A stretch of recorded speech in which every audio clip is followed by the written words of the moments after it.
नमस्कार। आइए आगे देखते हैं प्रश्नावली 3.4। इससे पहले इसको 3.3 का अध्ययन कर चुके हैं। आज पढ़ेंगे अवयवों का गुणनफल, प्रश्नावली 3.4। पहले क्या करना है, आपको नियम को समझना है।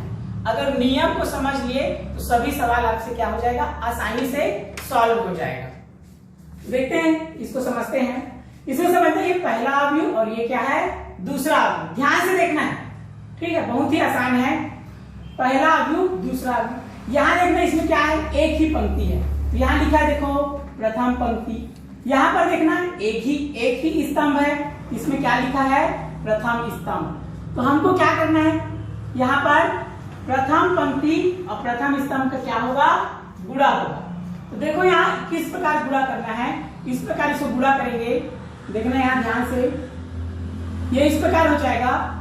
देखो पहला पंक्ति पहला स्तंभ, तो पहले का पहले से गुणा होगा और दूसरे का दूसरे से। ध्यान से समझना, ये पहला है, ये दूसरा है, इसके लिए ये पहला और ये क्या है, दूसरा है। ध्यान से समझना, ये पहला ये दूसरा, स्तंभ के लिए ये पहला और ये दूसरा।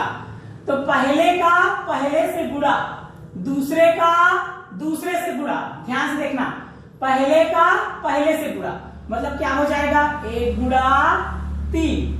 फिर दूसरे का दूसरे से गुणा मतलब क्या हो जाएगा, 2 गुणा 4। और बीच में क्या लगाना, प्लस। ये इसका नियम है। ध्यान से आपको इसको देखना और समझना है।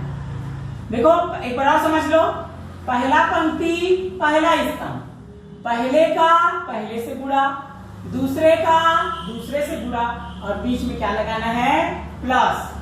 देख लो, ये 1 गुणा 3, 2 गुणा 4 और बीच में क्या लगा दिए, प्लस। तब ये क्या हो गया, देखो 1 तिया 3, 2 चौक 8, तभी कितना हो गया, 8 3 11। ये क्या है, इसका आंसर है। इस प्रकार इसको क्या है, बना सकते हैं। आगे देखते हैं इस चीज को, इसको समझते हैं। देखो इस चीज को मैं लिया हूं, 1 2 है, ये क्या हो गया, एक ही पंक्ति है तो पहला पंक्ति हो गया। उसके बाद मैंने क्या किया, 2 स्तंभ ले लिया, इसी का पहला पंक्ति को लिया, पहला स्तंभ को लिया हम, 3 4 हो गया। और ये 5 6 क्या है, दूसरा स्तंभ है। तो पहले के यहाँ हल कर चुके हैं, तो यहाँ मैं पहले वाले को हल नहीं कर रहा हूँ, यहाँ हल कर दिए तो दूसरे को हल कर रहे हैं, ठीक है। तो यहां से देखना, अब क्या करेंगे, मान लो 2 स्तंभ रहेंगे। यहाँ क्या था, पहला पंक्ति पहला स्तंभ, तो पहला पंक्ति और पहला स्तंभ का गुणा हो गया। अगर मान लो 2 स्तंभ रह गया, पंक्ति एक ही है और 2 स्तंभ है, तो पहले पहला पंक्ति और पहला स्तंभ का गुणा होगा, जैसे इसमें किए थे। तो ये इसको हल कर लिए हैं, इस स्टेप में अब डायरेक्ट दूसरा मेथड है। तो पहला पंक्ति पहला स्तंभ का गुणा हो जाएगा। उसके बाद आपको क्या करना है, पहला पंक्ति दूसरा स्तंभ। तो जैसे पहला पंक्ति पहला स्तंभ का यहां हम गुणा किए थे, इस प्रकार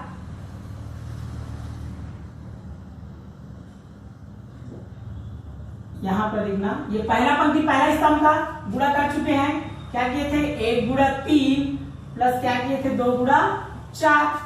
अब देखो क्या करना है, फिर से पहला पंक्ति दूसरा स्तंभ, पहले का पहले से गुणा, दूसरे का दूसरे से गुणा और बीच में क्या लगाएंगे, प्लस।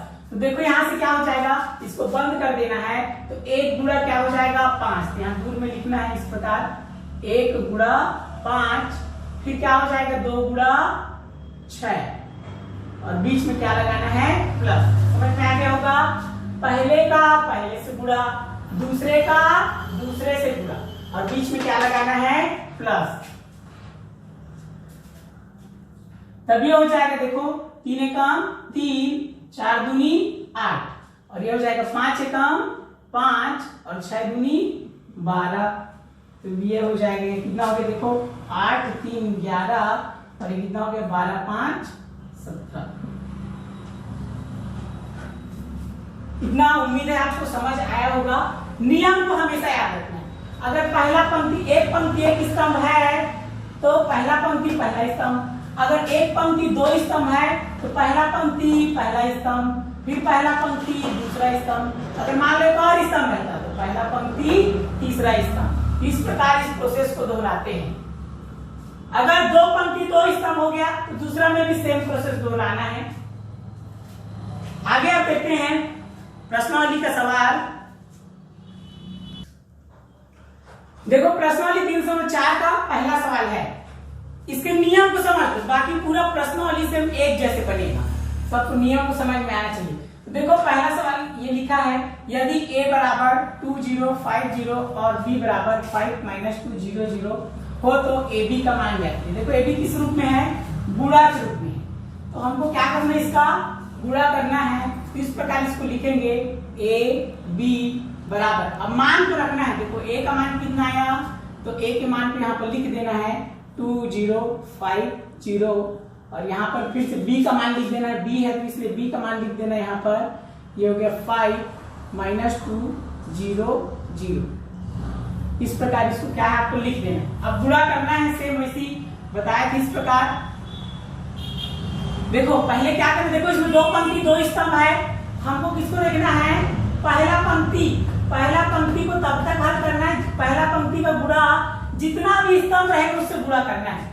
मतलब पहला पंक्ति पहला स्तंभ, पहला पंक्ति दूसरा स्तंभ, अगर तीसरा रहता है स्तंभ तो पहला पंक्ति तीसरा स्तंभ। पहला पंक्ति का सभी स्तंभों से गुणा होता है, उसके बाद ही दूसरा पंक्ति को बनाते हैं। आगे देखते हैं, तो पहला पंक्ति पहला स्तंभ, इसको भी बंद कर देंगे इस प्रकार। तो बताया था पहले का पहले से गुणा, दूसरे का दूसरे से गुणा और बीच में क्या लगाते हैं, प्लस। यहाँ देखना क्या हो जाएगा, 2 गुणा 5, ध्यान से देखना क्या हो जाएगा, 2 गुणा 5 और 5 गुणा क्या हो जाएगा -2। यहाँ प्लस करना 5 और यहाँ कोष्टक लगा देना, कोष्टक -2, कोष्टक मतलब भी गुणा होता है, इस प्रकार लिख सकते हैं। उसके बाद फिर से क्या करना है, पहला पंक्ति दूसरा स्तंभ, पहले का पहले से गुणा, दूसरे का दूसरे से गुणा और बीच में प्लस। ध्यान से देखो, इस नियम को समझना है आपको। तो क्या हो जाएगा, देखो 2 गुणा 0 हो जाएगा, बीच में प्लस लगाएंगे, फिर क्या हो जाएगा दूसरे का दूसरे से, तो 5 गुणा क्या हो जाएगा 0। अब फिर दोबारा उसी प्रोसेस को दोहराएंगे। आप पंक्ति को बंद कर दो, पंक्ति काम खत्म, पहला पंक्ति का। अब दूसरा पंक्ति, तो फिर से वही नियम, दूसरा पंक्ति पहला स्तंभ, दूसरा पंक्ति दूसरा स्तंभ, सेम वैसे पहले का पहले से गुणा, दूसरे का दूसरे से गुणा और बीच में क्या लगाएंगे, प्लस। यहाँ देखो क्या हो जाएगा, 0 गुणा 5 प्लस क्या हो जाएगा 0 गुणा -2, इसको कोष्टक मतलब भी गुणा होता है। फिर अब दूसरा लेंगे तो क्या हो जाएगा, 0 गुणा 0 प्लस क्या हो जाएगा 0 गुणा 0।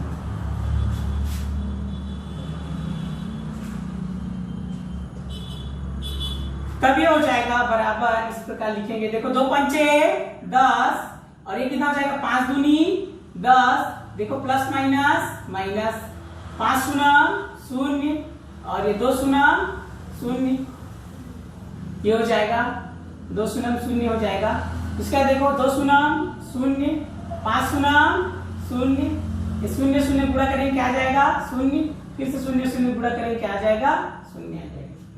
तो इस प्रकार देखो ये हो जाएगा, 10 में से 10 गया, ये 0 हो गया, ये भी 0 हो गया, ये भी 0, ये भी 0। ये क्या है, ए बी बराबर, इस प्रकार इसको लिख सकते हैं, ए बी बराबर। अब एकदम सिस्टमेटिक टाइप से लिखना है, बराबर को एक 3 चेक लिखना है। ये क्या है, ए बी का गुणनफल, ये 0 अवयव हमको क्या हुआ, प्राप्त हुआ। उम्मीद है आपको समझ में आया होगा अच्छे से। आपको क्या करना है, नियम को समझ में आना चाहिए। अगर किसी को भी नियम समझ में नहीं आया होगा ये गुणनफल का, तो बिल्कुल आप मुझे संपर्क कर सकते हैं व्हाट्सएप या कॉल के जरिए और अपनी समस्या का समाधान पा सकते हैं। आपको इस प्रश्नावली का सभी कम से कम 10 सवाल आपको बनाकर देखना है। 10 सवाल तो बनाना ही बनाना है, और उसमें से जो आपको टफ लगे या किसी में परेशानी हो तो एक सवाल को जरूर आपको क्या करना है, मुझे व्हाट्सएप नंबर पर भेजना है, ताकि मैं आपको चेक करके वापस उसको भेज सकूं। धन्यवाद।